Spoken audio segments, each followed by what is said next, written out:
Okay, welcome to the Deep Dives. Today we're tackling a topic that feels incredibly relevant to so many of us, I think. We're diving into sources you shared that explore these deep, often kind of hidden societal pressures on women and girls specifically, this intense push towards perfection. Yeah, and what gets sacrificed because of that focus on perfection. Exactly. So the core material for this deep dive, it comes from excerpts of a book that really dissects this. It uses a mix of personal stories, some solid research, and honestly, some eye-opening data. Right. To argue that this, perfect girl programming can seriously hold women back. But importantly, it also offers an alternative, embracing bravery.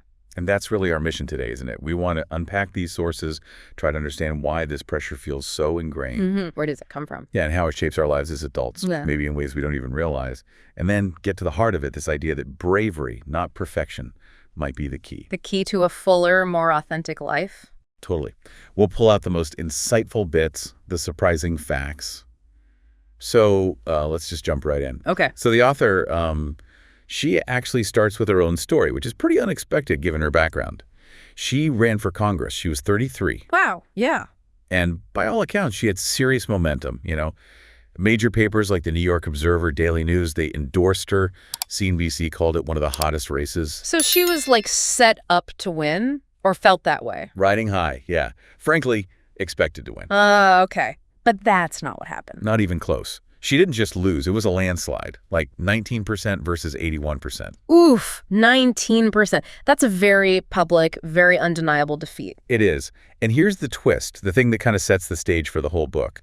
She says this huge, public, honestly humiliating loss. Which most people would call a failure, right? Exactly. She says that was the first time she ever felt she'd done something truly brave. Brave for losing badly. That seems backward. Totally counterintuitive.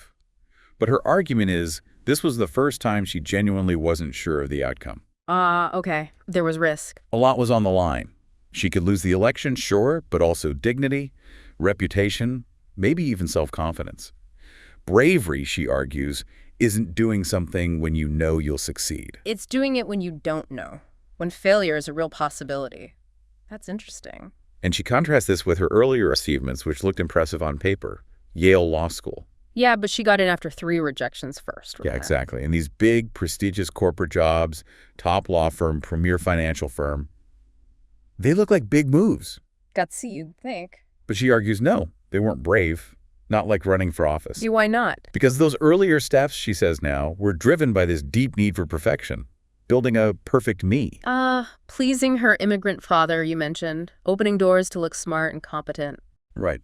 It was about meeting external expectations, playing within a known system. She felt like there was nothing on the line in the same way. Not a real leap into the unknown. Okay, so that distinction, pursuing perfection versus acting with bravery, that's the core idea we're exploring. That's it. And the central thesis is pretty blunt, isn't it? It really is. Basically, boys are taught to be brave. Girls are taught to be perfect from a young age. Taught to be perfect. Okay, so what does that do to us? How does that play out later? Well, the argument is it makes women terrified. Absolutely terrified of failure. And when you're terrified of failing... You avoid risks. You play it safe. In personal life, professional life, the fear of judgment, embarrassment, being discredited, maybe even fired if you mess up, it just feels too high. So you hold back. You don't try things unless you're 100% sure you can nail it. And there's that statistic from the sources that just, wow, it really hammers this home. Oh, yeah, the job application one. It's become pretty famous. Men, it found, will apply for a job if they meet just 60% of the qualifications listed. 60%. Okay. And women. Women, on average, they apply only if they meet 100%. 100. That's staggering. Just think about the opportunities. How many chances women might just pass by because they don't feel they tick every single box? That perfect girl wiring whispering, you're not ready, you're not good enough. Wait till you're flawless. It perfectly illustrates it. It's not about ability necessarily. No, it's about the willingness to try even when you're not fully qualified or certain. This need to be perfect before you even start. It fuels so many other things, like agonizing over emails, second-guessing everything. Okay, this feels incredibly real. But where does this perfect girl wiring actually start? Is it just there? Or do we learn it? Oh, the sources are very clear. It's learned. It starts super young through socialization and often from well-meaning people, parents, teachers. So They might see girls as, more vulnerable or fragile, perhaps. So they steer them towards things they're already good at to let them shine. protect them from frustration, Wait, from failing. exactly. Protect them from feeling bad. Which sounds nice, but Yeah, the contrast with how boys are often raised is pretty stark in the sources. absolutely. Boys are more likely given freedom. Roam, explore, get dirty, fall down, scrape knees. Fail. Yes, fail. And that falling and getting back up is seen as teaching resilience, teaching them to man up.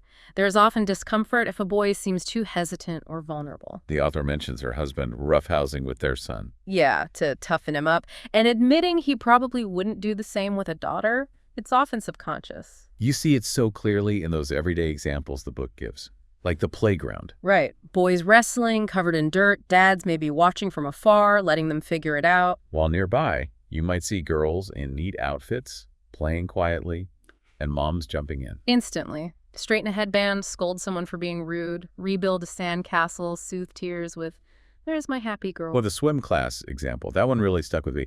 Parents yelling encouragement to timid sons, "Be tough," cheering when they finally jump. And for the girls, if they're scared, it's often met with these soft, reassuring coos. "It's okay, honey. Just hold my hand. You don't need to get your face wet." And the author's reaction, how do you swim without getting wet? It's that impulse to shield from discomfort, even if it stops them learning. And there's even a social penalty if you push back against this. That Oregon cliffslide story. Yeah, Kelly's story. Her daughter was hesitant. The guide helped her gently, didn't push her like the boys. Kelly, wanting her daughter to overcome the fear, yelled, "Just push her!" And the reaction. She said every other adult there just gave her this horrified look, the side eye.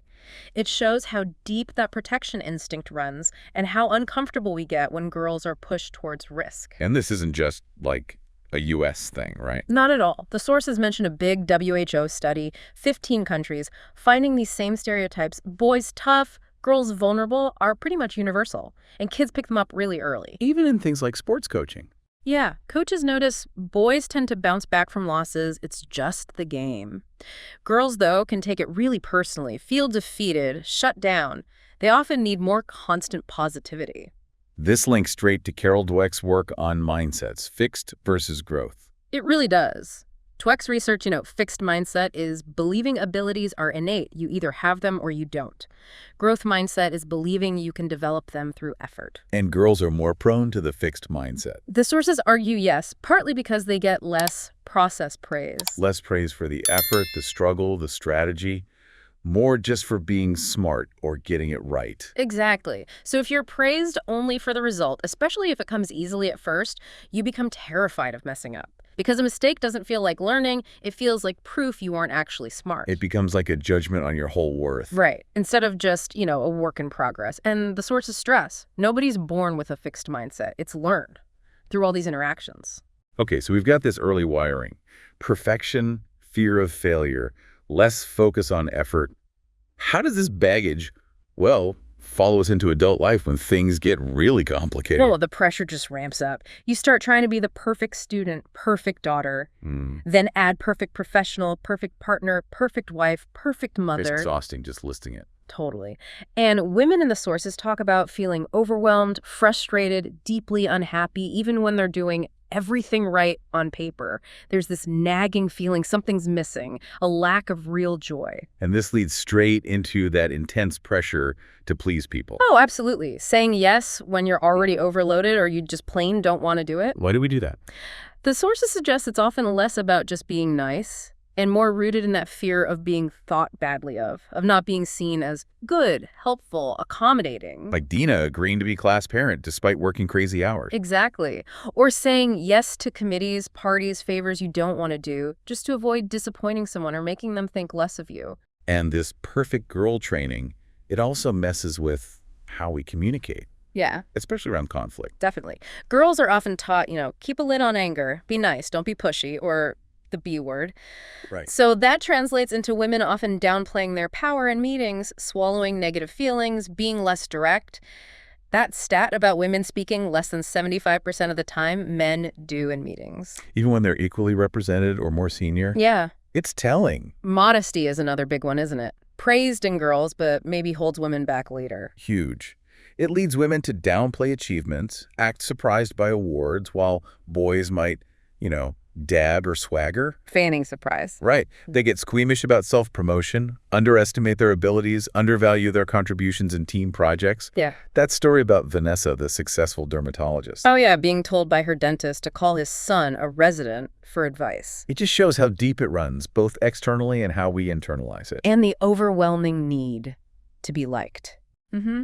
An executive coach in the sources just says flat out, being liked is overrated. Does she say that to men, too? She says she never has to tell male CEOs that. They're role models. You're Steve Jobs, you're Jeff Bezos. They weren't exactly losing sleep over being liked. Good point. But for women, the pressure is intense. The author admits she still struggles, caring if her team likes her, taking criticism hard, getting twisted up by disagreements, worrying what strangers think. Even freezing when a guy cuts in line. Right. And Janet's email story, editing it 3 times to soften the tone, avoid offending. Compared to her husband's direct, it's not my job to be liked, it's my job to get my point across. Big difference. Okay, so if all that internal pressure wasn't enough, hello, social media. Oh boy, that just adds this whole other layer of pressure to project perfection externally. The hashtag perfect girl hashtag, it's a real thing. Hours scrolling, comparing, editing. Obsessing over personal branding. Stories like Sasha practicing faces for photos, Layla dragging her boyfriend out for sunrise shoots. Huge anxiety over ugly tagged photos. This need to document everything positively. And the comparison trap leads straight to anxiety and FOMO, fear of missing out. Yeah, that psychologist Catherine Steiner-Dare found anxiety spikes after just 9 minutes scrolling those curated feeds, seeing flawless photos, perfect lives. It breeds inadequacy. That story about the girl on vacation asking her mom, "Are we poor?" after seeing someone else's post. Yeah, heartbreaking. It really is. And then there's the really dark side of social media. Cyberbullying. Awful stuff. The sources mention boys circulating a girl's bathing suit photo, cruel online insult contests, anonymous sites linked to suicides like Rebecca Ann Sedgwick's. It's terrifying. Learning bravery and resilience feels even more critical in this landscape. So this pressure, it's not just theoretical. It really impacts careers, dreams. Absolutely. The author talks about her misery in those perfect law and finance jobs, feeling trapped, fetal position mornings. The Harvard PhD student chasing the next credential instead of asking what she actually wanted. Lily having a panic attack over an unanswered email because she felt she had to be beyond reproach. It's exhausting and limiting. And then, motherhood. The pressure there seems immense. The ideology of intensive mothering, the sources call it. Studies show women feel way more guilt-juggling work in home than men. They take less me time. And a lot of it is self-imposed because of that difficulty letting go of control. Seems like it. That Families and Work Institute survey points to trouble delegating. The author's own example, getting up at 5 a.m. for the gym before her son woke so she could have the perfect breakfast with him. While her husband would just let the babysitter handle it if he had a meeting. Right. Even guilt over the bulldog. It's the opposite of that dad in the dog food ad, just shrugging. That'll work. Right. And the sources aren't saying lower standards that much. It's about rethinking how you reach them. Frozen nuggets sometimes, being 5 minutes late, it's okay. Dads often don't carry that same soul-crushing guilt. And this perfection pressure massively impacts our relationship with our bodies, too. It's so damaging. Women spending, 127 hours a year worrying about weight? That's a full year over a lifetime. Wow. 89% unhappy with their weight. 10 million women with eating disorders. And 81% of 10-year-old girls afraid of being overweight. 10 years old. Marta's story is so powerful, feeling pathetic if she couldn't look perfect, having to consciously remind herself, I am more than my body. I have a career, friends, family. My worth isn't my size. So how do we draw the line? Because striving for excellence is good, right? It's not about giving up. Crucial distinction. Perfectionism, as described here, means nothing's ever good enough. You achieve something and you immediately focus on the tiny flaw. Like the author obsessing over her hair in her massively successful TED Talk. Exactly. Or her friend Tiffany Dufu fixating on a few negative Amazon reviews for her acclaimed book, ignoring all the praise. Whereas excellence is about the effort. Yeah. The learning. Yeah, putting in your best, learning, growing, taking pride in the process, even if the outcome isn't flawless. Excellence allows self-compassion. Perfectionism just steals the joy. Okay, so we've seen where it comes from, how it shows up, the cost. How do we start breaking free? The sources shift here. right? Towards bravery. Yes, this is where the energy shifts. Bravery isn't about not being afraid. It's feeling the fear and doing it anyway. We've seen big examples, like #MeToo. Collective bravery, women saying no more silence, no more playing nice, and individual acts, Serena Williams competing, Dr. Christine Blasey Ford testifying. And the definition is broadening beyond just physical stuff. Definitely. Moral courage, emotional bravery, people like Chelsea Manning, Senator Larissa Waters taking a stand. But it's not just huge public acts. There's quiet bravery, too. Absolutely. Things like Carla leaving that toxic job without another lined up, Sharon leaving a marriage to be authentic, Audrey facing cancer treatment. Choosing unconventional paths, asking for help. Letting yourself be imperfect, saying I'm sorry without making excuses, Yes. all brave. I love that analogy the book uses. Dare to be a hot dog. Huh! Yeah, from the 5-year-old who wore a hot dog costume to Princess Week at dance class. It's perfect. It's about just rocking who you are, unapologetically, even if it's weird or unexpected. And the author herself took a big, public, brave stand. Writing that New York Times op-ed calling out tech giants on bigotry, knowing there'd be fear, potential fallout, losing funding, but doing it because she felt it was right. Bravery is contagious, the sources say. One act makes space for others. There are deeply private, brave acts, too. Like Valentina growing out her curly hair and starting that club at school, or the author deciding to stop breastfeeding after Esther Perel's advice, which freed her up to enjoy motherhood more. Or even staying in a marriage after infidelity, which Esther Perel notes can take immense courage. Right. And speaking of courage, saying no, especially for women trained to please. It's nuts how hard this can be, the sources say. Because we're wired to be helpful, accommodating. It takes real guts to just say, I don't have time, or thank you, but no, without a long apology or excuse, setting boundaries. And the sources even suggest being brave like women, using supposed liabilities as strengths. Yeah, emotional language making crowdfunding more successful for women. Caution reframed as intelligently cautious, maybe avoiding a Lehman Sisters crisis. Okay, so how do we build this muscle? Retrain decades of wiring. It's practice, conscious practice, like training for anything, making bravery a habit. What are some strategies? Prioritizing your health is presented as radical bravery. Carving out time for you, knowing it means saying no elsewhere. Meditation, shrinking the fear center, exercise building resilience, but not for the perfect body, for strength. And claiming the power of yet. Love that one. Not I'm not brave, but I'm not brave yet shifts you straight into growth mindset. Like Alice Paul Tapper noticing girls only raise hands when 100% sure. Look for your ledge. Identify that one thing you're most afraid of doing, the thing that makes your stomach clench but you know would make a huge difference. Hidden debt, bad job, toxic relationship. Yeah. You probably know what it is. Name it. Putting fears into perspective. Weighing the fear of doing it against the fear of not doing it. The regret, staying stuck. That Women's March sign. Crowds scare me. Trump scares me more. Or Adam Grant's idea.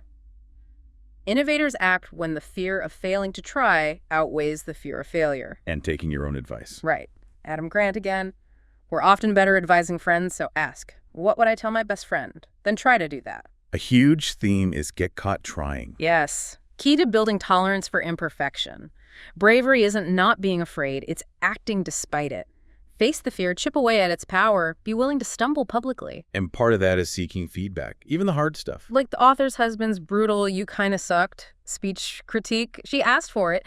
Getting honest feedback helps you improve and makes you less sensitive over time. Builds resilience. And deliberately practicing imperfection. In small ways. Sounds weird to the perfect girl, but yeah, practice in low-stakes ways.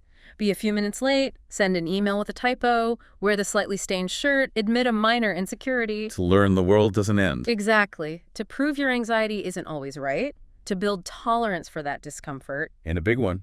Start before you're ready. Crucial. Shut up that inner voice listing why you're not qualified or what could go wrong. Most people figure it out as they go. Like the author, starting girls who code with no coding, tech, or nonprofit experience. Right. Start small. Make the call, buy the URL, write paragraph 1, learn to bike downhill on the gentle slope first.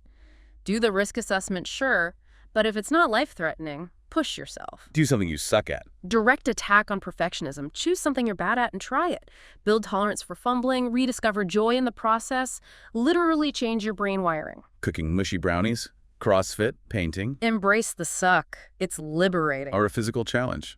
Empowers your body, builds bravery outside your head, allows assertiveness, competition, getting dirty, the author's surfing story. Hating cold water, bad swimmer, falling constantly, seeing kids nail it. Wanted to quit, but kept going. Wasn't good, but felt free and joyful because she persisted through the struggle and imperfection. Building or fixing something helps too. Totally. Tackle tech support, install the car seat, check the smoke detectors. Don't default to helpless. Empower yourself with practical skills. And circling back to needing to be liked. Gotta nix it. Just be okay that not everyone will like you. It is overrated. Find role models who don't care, like Helen Mirren wishing she'd said fuck off more. Prioritize based on your values, family, making a difference, not universal approval. Saying no is hard but freeing. Making the ask. Another brave step. Overcoming fear of seeming pushy or needy. Practice being direct, clear, respectful. Don't offer an out. Don't apologize for asking. And finally, that powerful phrase, nevertheless, persist. Reclaiming your voice, especially when interrupted, talked over, shut down a near universal experience for women, the sources say. If interrupted. Keep talking. If told to be quiet, keep talking. Reclaim your time, your space, like Maxine Waters. Spit out the salty lemonade. Call things out. Stand strong. Taylor Swift shutting down that cross-examination. Articulating your agency, saying no, setting boundaries, especially now post-Me Too. It's your right. This isn't just individual acts, though. It's about community, too, right? Team brave. Yes, supporting and pushing each other. The Shalene Flanagan effect in running training together led to huge collective success. Bravery as activism. One act opens doors. And dropping the myth of effortless perfection is key for that team. There's no such thing. Everyone struggles, screws up, hides flaws, but hiding isolates us. Glamour jobs are never quite what they seem. We don't see the mess. Why do women sometimes tear each other down? Fear. Scarcity mindset. The sources suggest maybe fear of being outshone, fear others see their flaws, fear of trusting. But the shift is to alternatives. Support is strength. Helping others rise, collaborating. Admiring assertive women, bragging about each other publicly, building that team. And central to all this, failure is an option. Necessary even. The author embraces her failures, the political losses, forgetting birthdays, son peeing on her. They were key to letting go of perfection. And she offers a really practical rebound plan for when failure hits, because it will. Step 1. Wallow. Seriously, give yourself time, maybe 3 days for big stuff for a pity party. Sweats, cry, binge watch, ice cream. Process it. Step 2. Shake it off. Get physical, run, walk, gym, yoga, ideally with friends. Jolt yourself out of the funk or other self-care. Make something, read, meditate, go outside. Step 3. Review, reassess, realign. Get analytical. Review facts, reassess what went wrong, yes, but also what went right. What did you learn? Self-compassion here. Acknowledge effort. Shift from blame to responsibility. What could you do differently? Realign. What's still standing? Salvageable. Upside. What's next? And step 4. Cultivate gratitude. Potent mood shifter. Oprah did it. Daily list. 3 specific things you're truly grateful for. Dig deep. And crucially, include the screw-ups. Yes. Include the setbacks on the gratitude list. See them as contributing to your advancement, like Emerson said, builds resilience. So pulling it all together, why is bravery the true armor? Because it enables almost everything important. Trying again, leaving bad situations, starting things, asking for your worth, being vulnerable in relationships. Esther Perel on vulnerability needing courage and reciprocity. Being a better parent by letting kids be messy and real, turning dreams into reality. Churchill. Courage is the first of human virtues because it makes all others possible. It builds real resilience, not a flimsy, perfect facade. Bravery is knowing you can handle stuff even if it doesn't work out. That's the armor. And ultimately, it sets you free. Free from the exhaustion of perfection. Free to use your voice, leave unhappiness, go for joy. Realizing your messy, flawed, real self is the true perfection. Like the author at the airport in Curlers, not caring. That becomes the habit. Freedom. But it is a habit, a practice. Like exercise. You consciously replace perfection chasing with bravery acting. Use the strategies. And failure isn't the end. It's just another chance to strengthen the bravery muscles by getting back up. Remembering you're on Team Brave. You're not alone in it. So we've gone from the roots and costs of that perfect girl pressure to this idea of embracing bravery as the way forward, letting go of the impossible, daring to be authentic. Trading relentless flawlessness for the freedom of just trying. Exactly. So if you're listening and feeling that pressure, maybe that fear of not being liked is holding you back. What's one important thing you could do today, something you know is right for you, even if someone else might not get it or approve?